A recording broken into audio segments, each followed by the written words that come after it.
बोलो, इनकलाब जिंदाबाद, भगत सिंह के, राजगुरु के, सुखदेव के, महाराणा प्रताप के।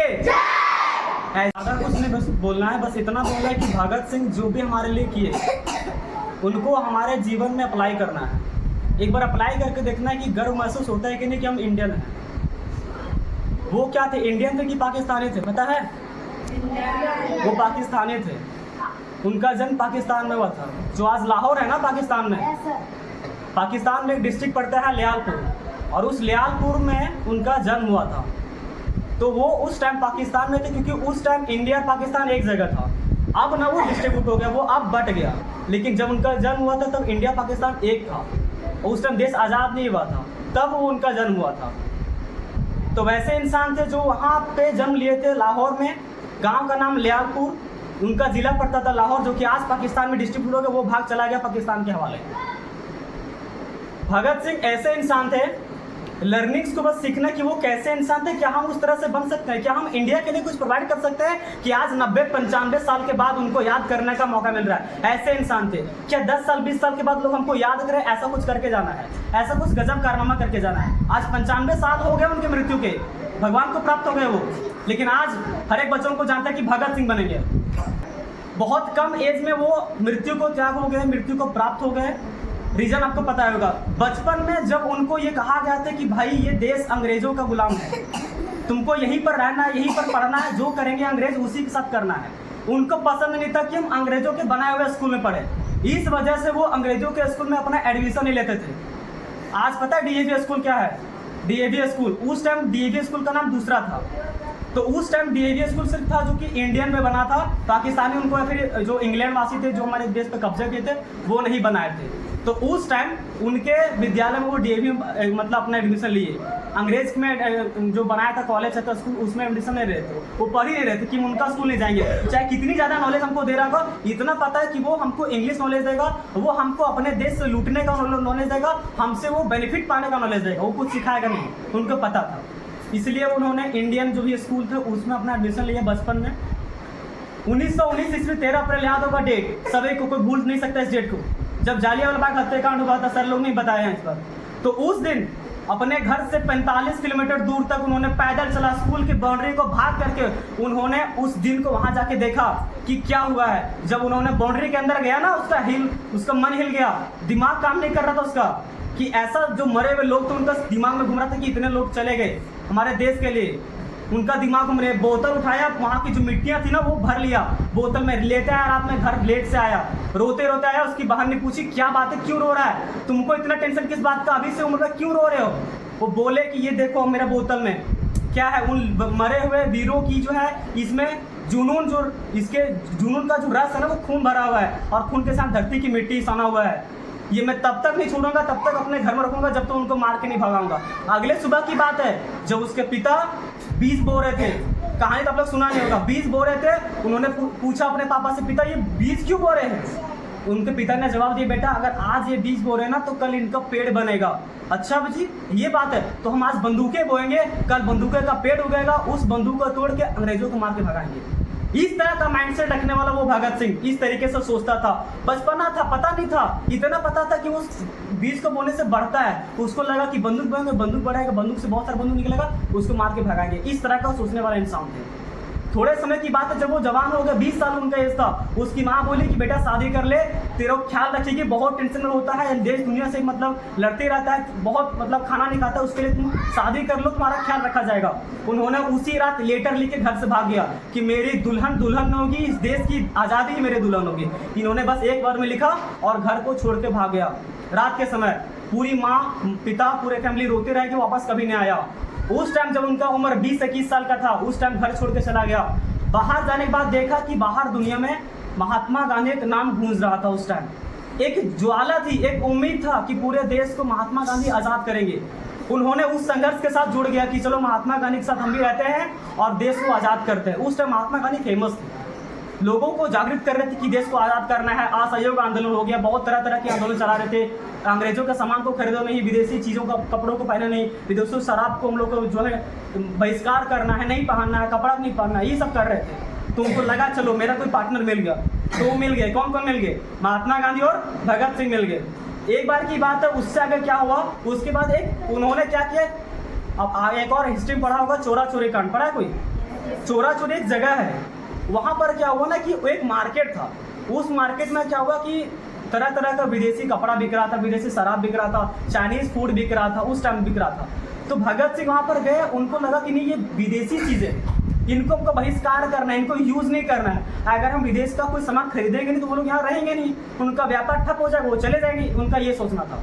तो बोले कि इस सामान का बहिष्कार करो, ये हम लोग शराब नहीं पिएंगे, ये हम लोग कपड़ा नहीं पहनेंगे, जो देश का रेशमी कपड़ा हम लोग उसे वही पहनेंगे। अभी रेशमी कपड़ा ना लोग दान करते हैं, रेशमी कपड़ा हो गया, रेशमी गमछा हो गया, रेशमी धोती हो गया, ये लोग क्या करते हैं आज दान करते पहनते हैं, उससे एक इंडियन का प्रतीत होता है कि आप एक इंडियन हो। अभी कश्मीर तरह तरह का जींस लोग पहन रहा है, जो कि ये सब अमेरिकन है, जो कि सब अलग अलग कंट्री से आया हुआ विदेशी कपड़ा है।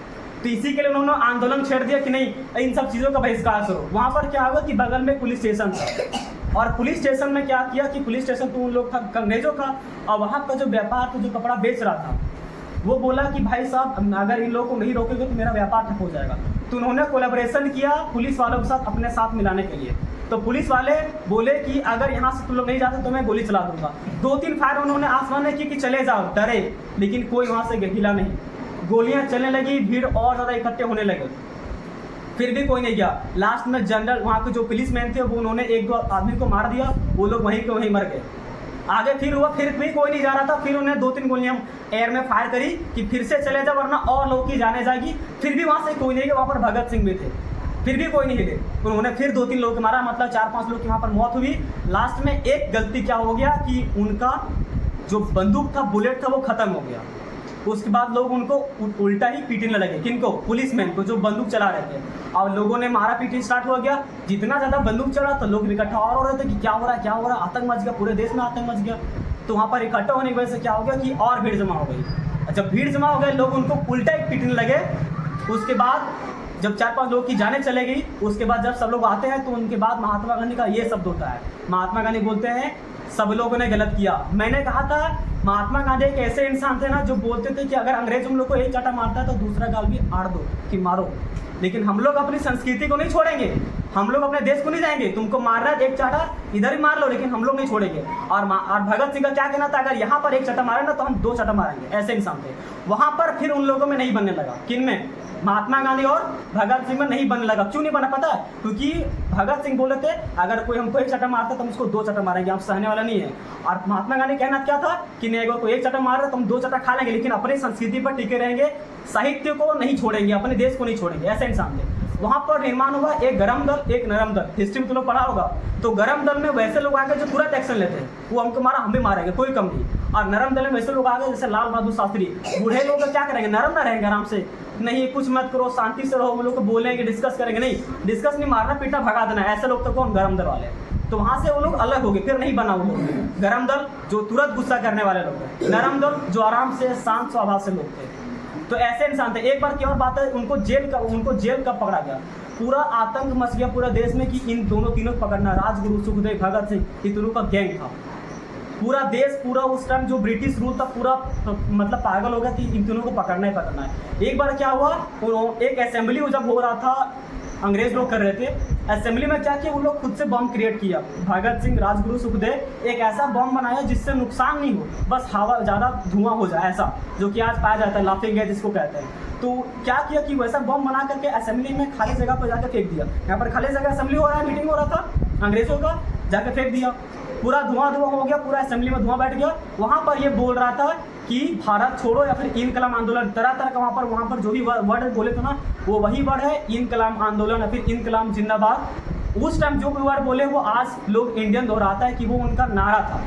उस टाइम बोले कि बहरों को अब इंडियन का आवाज़ सुनाने के लिए धमाका जरूरी है। क्या किया, प्रिंट करवा लिया एक पेज में और लिख दिया बहरों को आवाज़ सुनाने के लिए धमाका जरूरी है, पूरे पेज में। अब पूरा असेंबली था, धुआं था, उन्होंने बम फेंका, पूरा आवाज़ हो गया, पूरा कोई देख नहीं पा रहा था। वो लोग बोल रहा था कि बहरों को आवाज़ सुनाने के लिए धमाका करना जरूरी है, और लिख दिया, पूरा पर्चा बंटवा दिया। लोग अंग्रेज पागल हुए कि इतना साहस वाला आदमी है कौन। उसके बाद वहीं पर वो अगर कोई ऐसा होता ना कि अरे बम छोड़ दिए हैं, उन लोग का नुकसान तो हो ही गया, चलो भागते हैं। लेकिन वो भागे भी नहीं, वो लास्ट में वहीं पर पकड़ा गया, बोल मारो, बोल गोली से मारो, गोली से तुम लोग को जितना मारना है मेरे को गोली से मारो। वहीं पर उसी जनरल असेंबली में वो लोग पकड़ा गए तीनों। निकलता है तो उनका कहना था कि मेरे जलने से जो राख है ना वो मेरे से रूबरू है, मेरे से रूबरू, वो हमसे जो है वो तेज नहीं निकल सकता, तो मरने से वो नहीं डरते थे। ऐसे इंसान पहले थे जो उनका इतना कम उम्र में डेथ हो गया, उसी वक्त 23 साल की उम्र में उनको पकड़ा, वो मतलब जेल चले गए थे। जेल में परेशान थे वो, किताबें पढ़ने का बहुत ज़्यादा शौक था, किताबें लिखने का बहुत ज़्यादा शौक था। जब उनको जेल हो गया, वहीं पर पकड़ा गया असेंबली में, तब अंग्रेज उनको जेल में बंद कर दिया। वहाँ पे वो अपना टीम क्रिएट करने लगे थे कि भाई हम लोग को आज़ाद होना है, हम लोग को आज़ाद होना है। तब फिर वहाँ पर क्या था, जो भी पुलिस वाले थे वो लोग फिर सोचने लगे अरे उसको अगर एक जगह रखोगे ना तो फिर से टीम बना के फिर से जेल से भाग जाएगा, इसलिए उसको अलग कारावास में रखा गया था कि बाकी इंडियन उससे ना मिल पाए। अगर इंडियन उससे मिलेगा तो बात करेगा ना कि कैसे कैसे भागना है, प्लानिंग करना है, ये लोग को भगाना है, इसके लिए उसको अलग कैदी में बंद करके रखा गया है ताकि कोई इससे मिल ना पाए। ऐसे इंसान ऐसे उतना पागल हो गए थे अंग्रेज, उससे इतना परेशान थे। तो उसके बाद उनको अलग जेल में रखा गया। उनके बाद जब डेट आ गया कि इनको इस तरह से फांसी होगा, इस दिन उनको डेट मतलब फांसी का डेट सुनाया गया।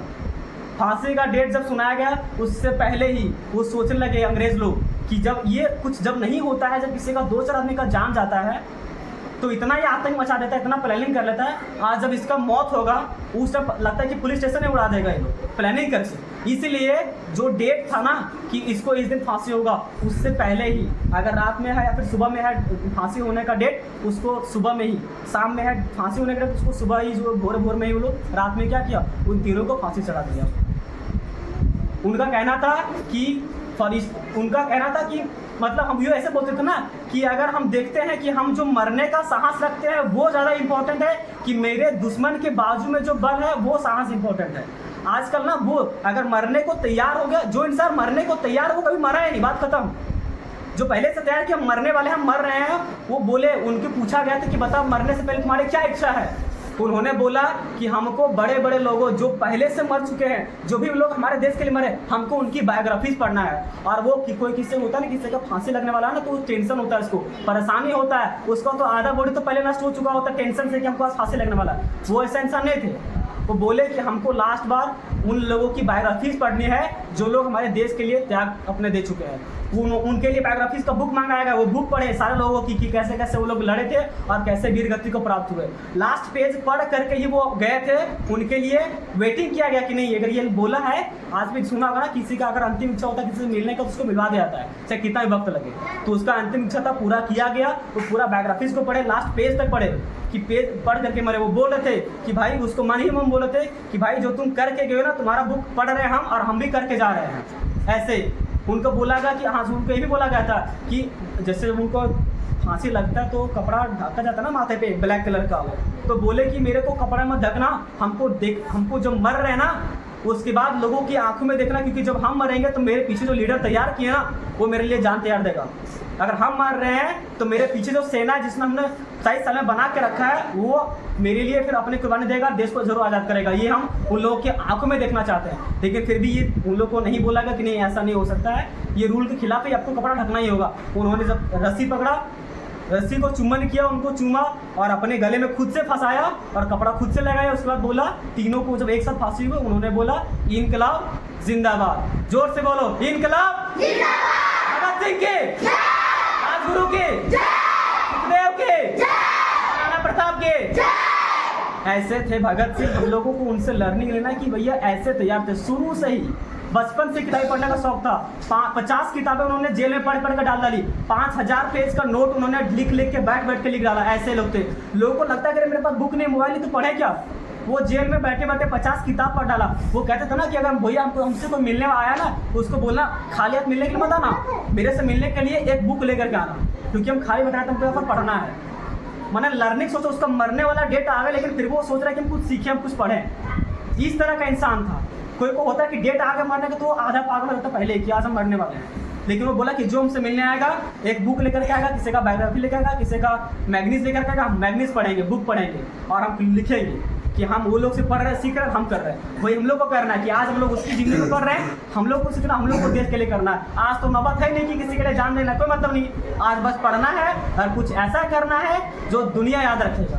आज तो है, ऐसी जरूरत है क्या किसी से लड़ के जान देना है? कोई मतलब नहीं। इतना तो है नहीं हमारा देश गुलाम की किसी के लिए जान देना है, तो जान देने की बात ही नहीं है। तो उससे हम लोग का हल्का बोझ बहुत हल्का हो गया कि बस पढ़ो और कुछ ऐसा करो जिससे तुम्हें दुनिया तुमको याद रहे। बस ये इतना ही कहकर अपने वाणी को विराम देता हूँ। Thank you so much.